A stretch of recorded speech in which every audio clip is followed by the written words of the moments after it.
Vamos comentar a respeito da anatomia microcirúrgica da superfície lateral do cérebro. Esse trabalho foi feito, as dissecções foram realizadas no laboratório de microanatomia cirúrgica do Barrow Neurological Institute, com a ajuda dos doutores Joseph Sabramsky e Robert Spetzler, em Phoenix, no Arizona. Essa apresentação tem como objetivo os seguintes.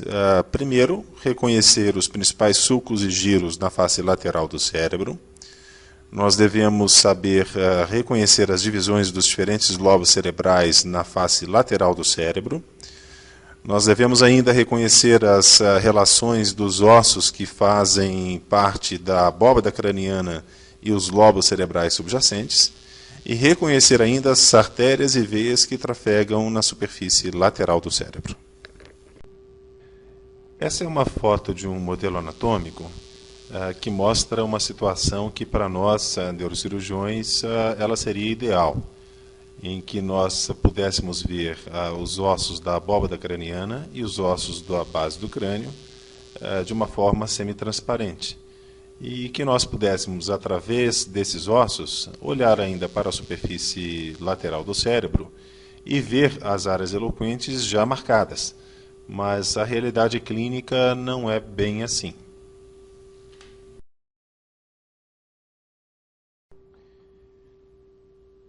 Ainda olhando para esse modelo anatômico, seria muito interessante se nós, ao fizermos uma craniotomia, ou se nós fizéssemos uma craniotomia, nós pudéssemos, ou se na superfície cerebral já viessem assinaladas as áreas eloquentes do cérebro.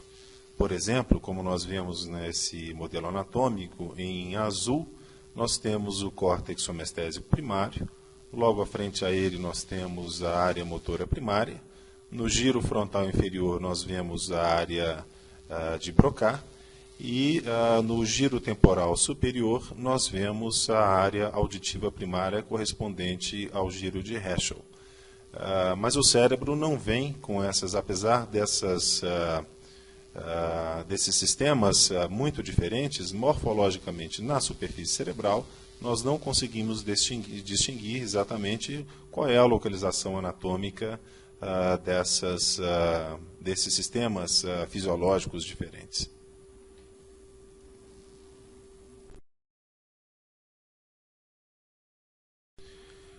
O que nós temos, na verdade, é que conhecer realmente a anatomia microcirúrgica do cérebro, nós temos que conhecer a anatomia dos ossos, nós temos que conhecer a anatomia da base do crânio e nós temos que saber ainda de landmarks externos. Sendo assim, nós podemos planejar melhor as nossas craniotomias. O conhecimento das suturas e das estruturas neurais subjacentes é de fundamental importância e não deixa de ser um método de neuronavegação. E nós vamos estudar com bastante detalhes esses aspectos nessa apresentação.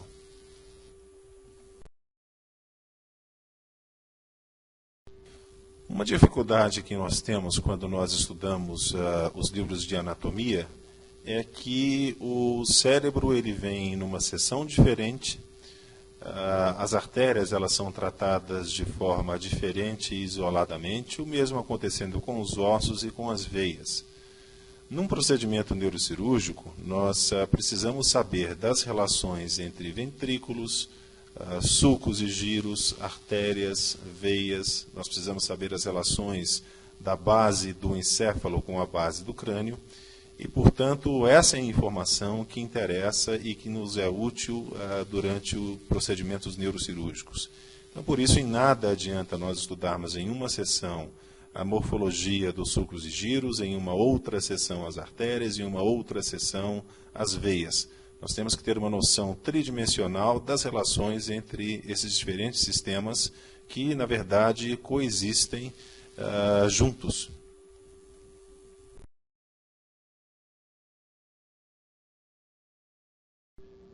Então, nessa dissecção anatômica, nós conseguimos ver várias relações entre landmarks externos, a órbita, a orelha externa. nós conseguimos ver o desenho de ossos através de suturas cerebrais. Nós vemos a relação do osso do lobo temporal com o assoalho da fossa média. E nós, por meio da ressecção da mandíbula, nós vemos ainda alguns dos componentes da fossa infratemporal. O que nós vamos tratar nesta aula especificamente é da face lateral do hemisfério cerebral. E nós vemos aqui que ela é recoberta por ossos da abóbada craniana e pela pacmeninge, que é a dura mater. Então, a primeira coisa que nós vamos ver é um pouquinho dos ossos que compõem a superfície lateral da abóbada craniana.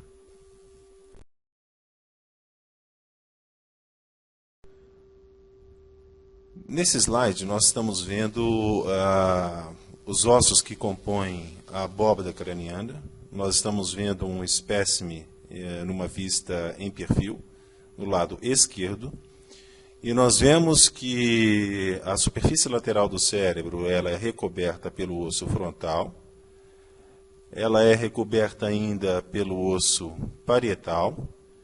Posteriormente, nós temos o osso occipital. Nós temos mais inferiormente a escama do lobo temporal e nós temos aqui a representação da asa maior do osso esfenoide. E aqui nós temos a porção lateral da rima orbitária. Então, para que nós estudemos a superfície lateral do cérebro, é necessário que nós retiremos toda esta capa óssea, assim como a dura mater, para que nós possamos apreciar, então, a morfologia dos sulcos e giros que compõem a superfície cerebral lateral do cérebro.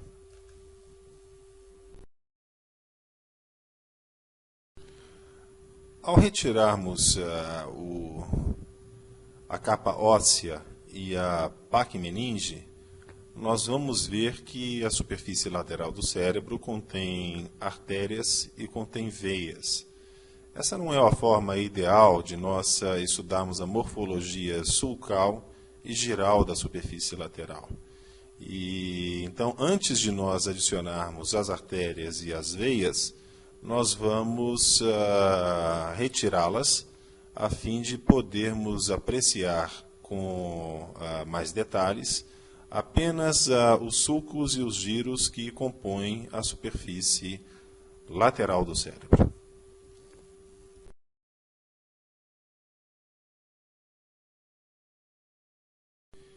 Então, após a retirada das artérias e das veias, as artérias correm no espaço subaracnoide e as veias correm acoladas à superfície pial do cérebro. Após a retirada, então, das artérias e das veias, nós vemos a superfície cerebral com o seu padrão giral e com o seu padrão sulcal.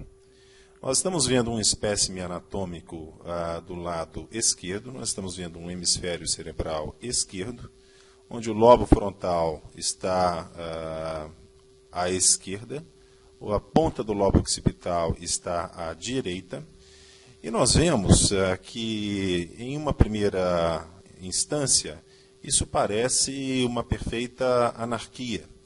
Tanto é que Vesalius, em 1543, ele descreveu a morfologia dos sulcos e giros cerebrais como muito semelhante à morfologia anárquica de um intestino. Mas, se nós olharmos com um pouco mais de detalhes, nós vamos ver que existe algum grau de organização e, muito embora existam variações entre indivíduos no que diz respeito à morfologia de sulcos e giros, e ainda diferença em um mesmo indivíduo de um lado para outro, muitas coisas na superfície lateral do cérebro têm um padrão mais ou menos definido e que pode ser facilmente estudado. A primeira coisa que nós conseguimos ver é que no lado frontal da superfície lateral, os sulcos e giros têm uma relação aproximadamente horizontal, ou seja, sulcos e giros eles são horizontalizados. Até que mais ou menos no terço médio da superfície lateral do cérebro, os sulcos e giros tomam uma direção mais verticalizada, ou seja, mais de cima para baixo. Sendo que, posteriormente a esta morfologia, nós vemos que os sulcos e giros têm uma característica um pouco mais anárquica, e isso é também válido para o lobo occipital. Os dois principais sulcos que nós temos que reconhecer na superfície lateral do cérebro, e que são embriologicamente os mais antigos e, de uma certa forma, determinam a formação de outros giros secundários, são a fissura lateral ou fissura de Sylvius e o sulco central ou sulco de Rolando. O sulco central ele tem uma morfologia muito semelhante à morfologia do sulco pré-central. E tem uma morfologia ainda muito semelhante também com a morfologia do sulco pós-central. Entre o sulco central e o sulco pré-central, nós temos o giro pré-central, que forma a área motora primária. E entre o sulco central e o sulco pós-central, nós temos o giro pós-central, que corresponde à área somestésica primária. Por vezes, não é tão fácil definir o que é sulco central e sua diferença entre os sulcos pré-central e sulco pós-central. Mas algumas diferenças anatômicas elas são evidentes entre essas três estruturas. A primeira delas é que o sulco central ele é contínuo em aproximadamente 92% dos espécimes anatômicos, ao passo que o sulco pré-central ele é interrompido em 100% das vezes. E essa interrupção ela é mais constante porque o giro temporal, o giro frontal médio, se comunica com o giro pré-central por meio de uma prega. Então, este sulco é interrompido em 100% das vezes. Já o sulco pós-central, também com morfologia muito semelhante à do sulco central, geralmente ele termina na fissura lateral ou fissura de Sylvius. Conforme nós podemos observar neste slide, o sulco central não se termina na fissura silviana, e isso acontece na grande maioria dos espécimes. Nós conseguimos ver entre o giro pós-central e o giro pré-central um sulco subcentral. Então, essa é mais uma característica que nos ajuda a identificar o sulco central. O sulco central tem ainda, na convexidade alta, uma morfologia de um S. E esse S é determinado pela primeira curva do S, essa curva de direção posterior, ela é determinada pelo sulco frontal superior. O sulco frontal superior, ele como que bate no giro pré-central. Isso forma uma proeminência posterior e que se reflete no giro, no sulco central. Então, essa é a primeira perna do S e corresponde perfeitamente à área, quando nós estudamos o homúnculo de Penfield, corresponde à área motora primária correspondente à mão. Seguindo essa morfologia sigmoide de superior para inferior, nós temos então o desenho do giro do sulco central. Uma outra coisa que nos ajuda a delimitar o que é sulco central é o fato de que o giro pré-central ele é um pouco mais gordinho do que o giro pós-central.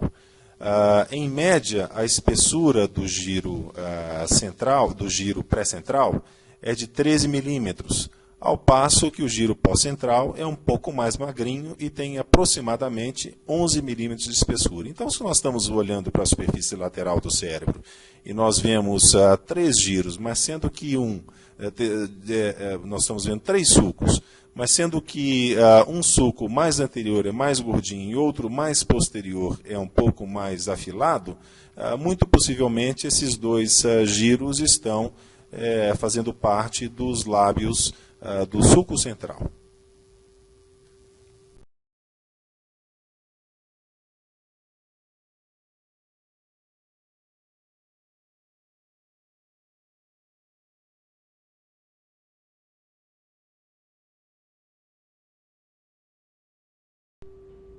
Então nós vemos que saber se sulcos são geralmente interrompidos ou se são contínuos, eles nos ajudam na localização anatômica de estruturas importantes, tão importantes, por exemplo, quanto o sulco central.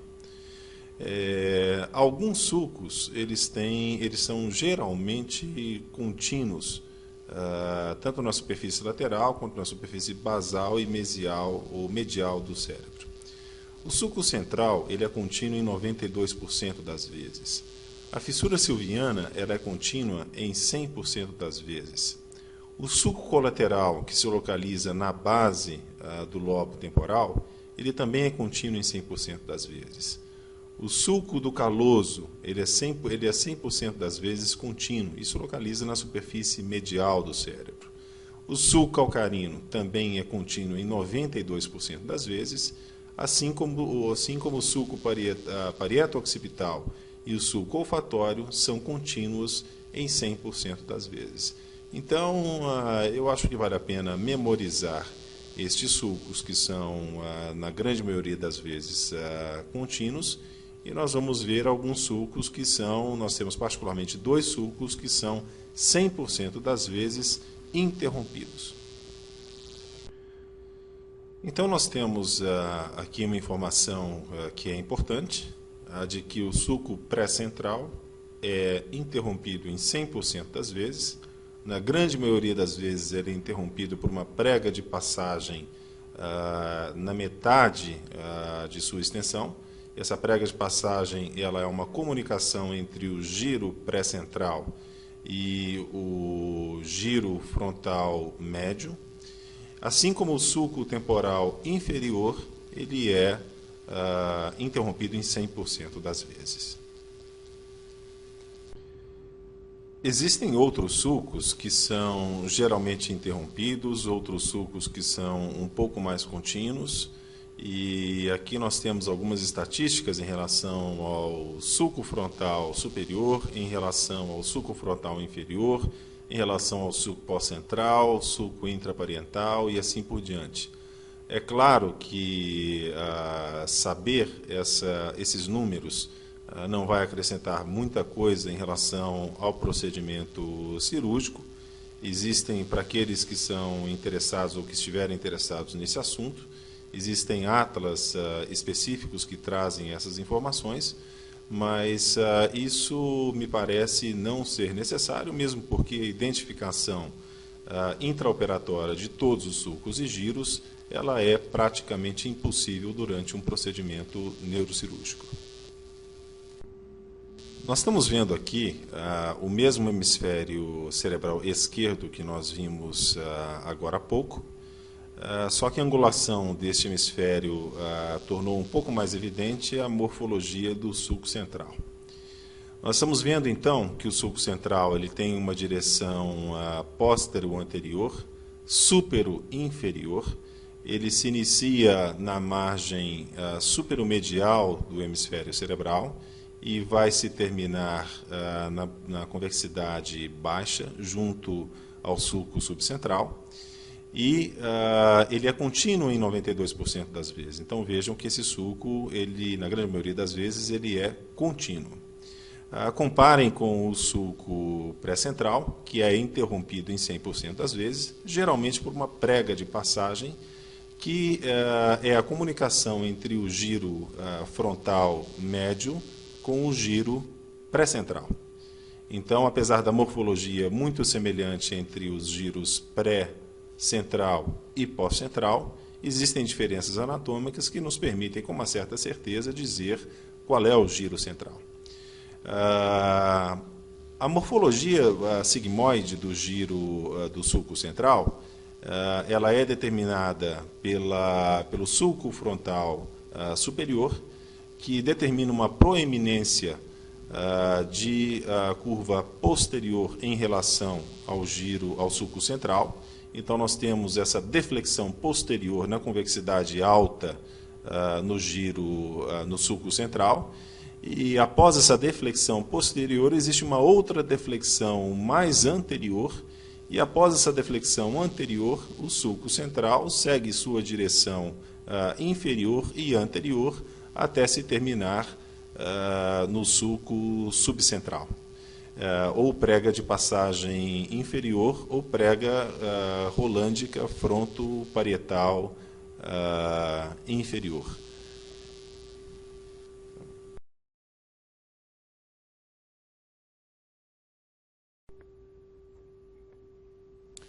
Nós estamos vendo aqui, então, mais uma vez o hemisfério cerebral esquerdo, e nós vamos estudar agora o segundo sulco mais importante que nós temos na superfície lateral do cérebro e talvez o mais fácil de se reconhecer. Esse é o sulco lateral, conforme a nómina anatômica, mas todos nós conhecemos esse sulco também como fissura silviana. A fissura silviana tem um componente profundo, que é chamado de tronco da fissura silviana. Nós não podemos vê-lo de forma adequada, porque ele mergulha em direção à base do encéfalo e vai se terminar mais ou menos ao nível da substância perfurada anterior. Ele é preenchido pela artéria cerebral média. E quando esse tronco da superfície da fissura silviana ele chega até a superfície cerebral, nós temos então três subdivisões da fissura silviana que demarcam partes importantes do giro frontal inferior. O primeiro desses ramos é o chamado ramo horizontal, ou anterior da fissura silviana, que determina a pars orbitalis do giro frontal inferior, que se situa à frente deste ramo. Mais posteriormente, nós temos o ramo vertical ascendente da fissura silviana, que entre o ramo horizontal e este ramo ascendente delimitam a pars triangulares do giro frontal superior. E posteriormente a este ramo ascendente vertical, nós temos a pars operculares do giro frontal inferior. A pars triangulares e a pars operculares são de suma importância, porque elas representam no córtex cerebral uma área extremamente eloquente, relacionada com a fala, que é a área de Broca. Posteriormente a esses dois ramos, nós temos um ramo posterior um pouco mais longo, ele se dirige posterior e superiormente, e ao final deste ramo posterior, nós temos uma subramificação superior e outra mais inferior. É importante nós reconhecermos este padrão, porque se nós olharmos para o lobo temporal e prestarmos atenção na disposição do giro temporal inferior, nós vamos ver que o giro temporal inferior se estende inferiormente em relação ao sulco lateral e, de uma certa forma, circunda este subramo inferior do ramo posterior longo da fissura silviana. E ele como que margeia, ele como que circunda a porção mais posterior da fissura silviana, tanto este subramo inferior quanto o subramo superior. E este é o chamado giro supramarginal, que é parte do lóbulo parietal inferior, que é constituído justamente por este giro supramarginal e pelo giro angular, que nós vamos ver um pouquinho mais para frente.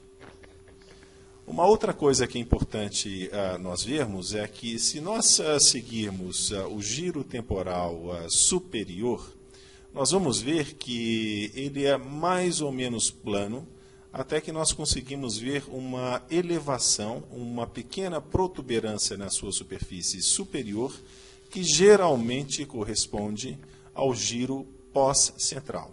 Então, num exame de imagem, por exemplo, uma ressonância magnética, se nós vermos esta morfologia dessa protuberância do giro temporal superior, que corresponde ao giro temporal transverso anterior ou de Herschel, nós estamos vendo acima dele o giro, o sulco pós-central e não o sulco central. Então, isso é mais uma pista de onde deve se localizar o sulco central.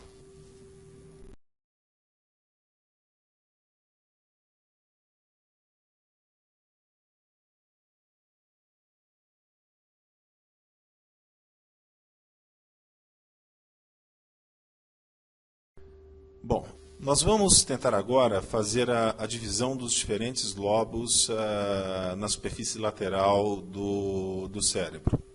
Nos livros de anatomia, essa divisão é muito fácil e muito evidente, mas no espécime anatômico ou em cirurgia, essa divisão ela se faz de modo arbitrário, exceto pelo lobo frontal, que se localiza à frente do sulco central e acima do sulco lateral ou fissura silviana. Então, a divisão do lobo frontal ela é relativamente simples. A divisão dos demais lobos cerebrais, ela se faz através de linhas imaginárias e nós o fazemos de forma arbitrária. Nesse slide foram colocados 3 referências, 2 das quais vão nos auxiliar na divisão entre o que é lobo temporal, o que é lobo occipital e o que é lobo parietal. Na margem inferior, ou na borda inferolateral do cérebro, nós colocamos uma setinha em verde na incisura pré-occipital. Posteriormente a isso, nós temos o lobo occipital e os senhores veem a ponta do lobo occipital. Na margem superomedial do cérebro, nós temos uma primeira setinha que corresponde a partes marginares do giro do cíngulo, que nós não vamos utilizá-la agora, e um pouco mais posteriormente uma segunda setinha, que significa a impressão do sulco parieto-occipital, que nós vemos de forma bem clara na superfície medial do cérebro. Então, a primeira coisa que nós vamos fazer é traçar uma linha que se estende desde a margem superomedial até a margem inferolateral, se estendendo então desde a impressão do sulco parieto-occipital até a incisura pré-occipital, e essa linha vai ter o nome de linha temporo-parietal lateral. Uma vez traçada essa linha, nós definimos então o que é lobo occipital. O lobo occipital é todo aquele tecido neural que se situa posteriormente a esta linha. Para que nós façamos a divisão agora, então, do que é lobo temporal, do que é lobo parietal, nós vamos seguir o ramo longo posterior da fissura silviana até o seu ponto mais posterior, e a partir deste ponto nós vamos traçar uma linha que vai até o ponto médio da linha temporoparietal lateral. Tudo aquilo que se situa abaixo da fissura silviana e abaixo desta linha imaginária pertence ao lobo temporal. Tudo aquilo que se situa posteriormente ao sulco central, anteriormente à linha temporoparietal anterior e acima desta segunda linha imaginária pertence ao lobo parietal. E o lobo occipital, obviamente, vai ficar posterior à linha temporoparietal lateral.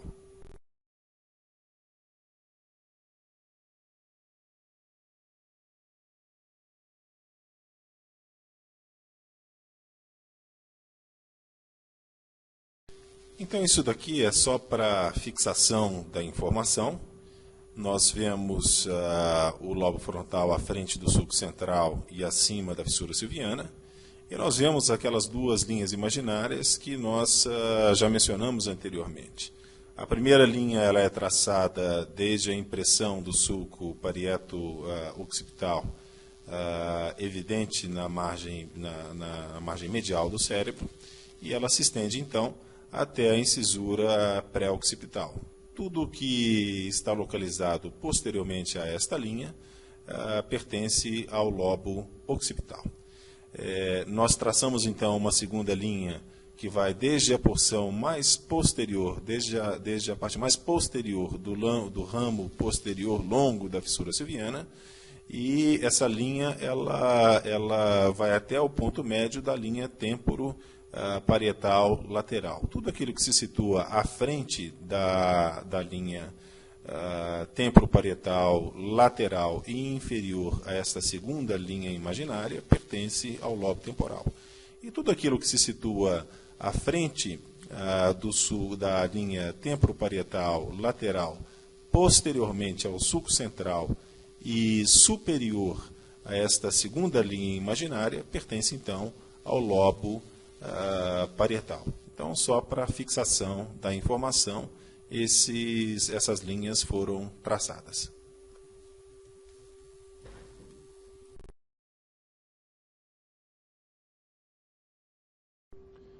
Aqui nós estamos vendo o mesmo espécime. Setinhas amarelas representam o trajeto do sulco central.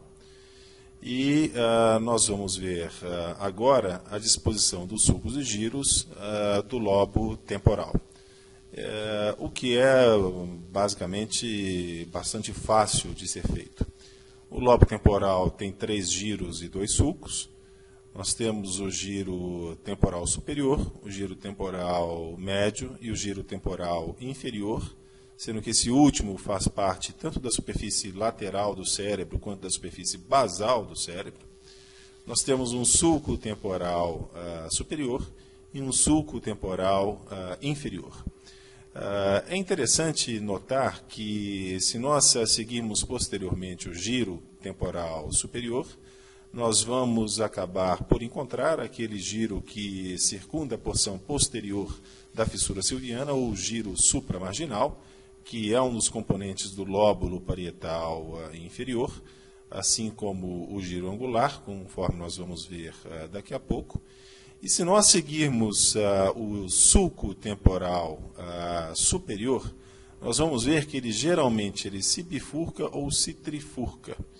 E o ponto de bifurcação ou trifurcação deste sulco vai determinar a localização do giro angular.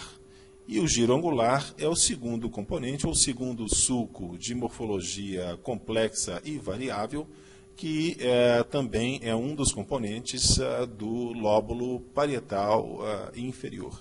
Então, a divisão dos sulcos e giros no lobo temporal é bastante tranquila. E só vale a pena salientar que o sulco temporal inferior ele é quase que em 100% das vezes um sulco interrompido. E que o giro temporal inferior faz parte tanto da superfície lateral quanto da superfície basal do cérebro.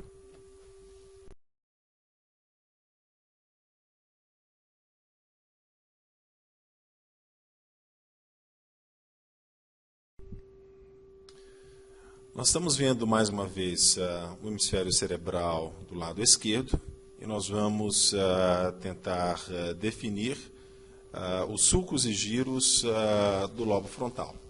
O lobo frontal conforme já foi falado, ele é delimitado posteriormente pelo sulco central e inferiormente pela fissura silviana. Portanto, tudo aquilo que se situa à frente do sulco central e acima da fissura silviana pertence ao lobo frontal. O lobo frontal geralmente tem 2 sulcos e 3 giros. O primeiro giro é o giro frontal superior.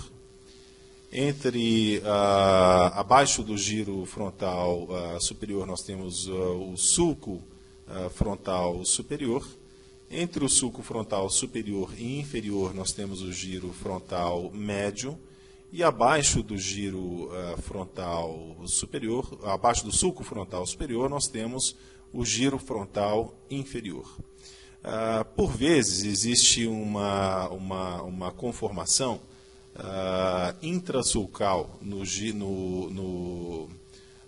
giro frontal médio que faz lembrar, por vezes, um sulco frontal médio. Notem que o sulco frontal médio, que se situa entre o sulco frontal superior e inferior, ele se comunica através de uma prega de passagem com o giro pré-central. E isso faz com que o giro pré-central se torne interrompido em 100% das vezes. Isso é uma morfologia relativamente constante. E nós já vimos também as subdivisões bastante importantes que são determinadas pelos pelos diferentes subramos da fissura de Sylvius no giro frontal inferior. E notem a disposição muito mais horizontalizada dos sulcos e giros no lobo frontal, antes deles chegarem até a região onde esse padrão ele é mais verticalizado, que corresponde aos sulcos pré-central, central e pós-central, e aos giros pré-central e pós-central principalmente.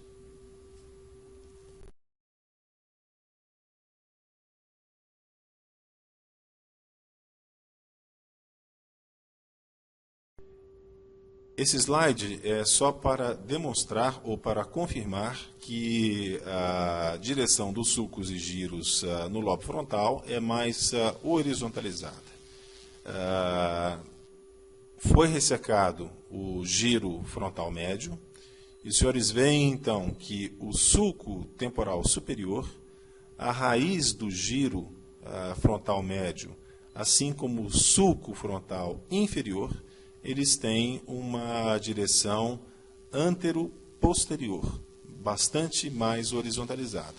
E aqui é bem evidente aquela prega de passagem que nós já mencionamos e que ocasiona uma interrupção no giro pré-central. Então, isso é só para confirmar realmente que a raiz dos giros e a disposição dos sulcos no lobo frontal é realmente tem uma disposição realmente horizontal.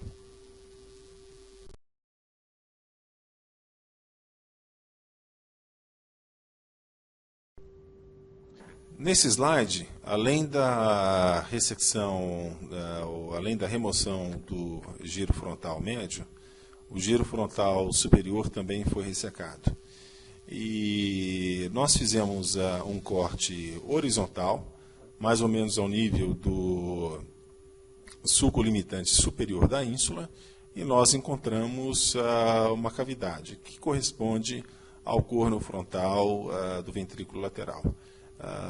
O assunto de ventrículos, o estudo dos ventrículos laterais será abordado em uma outra aula.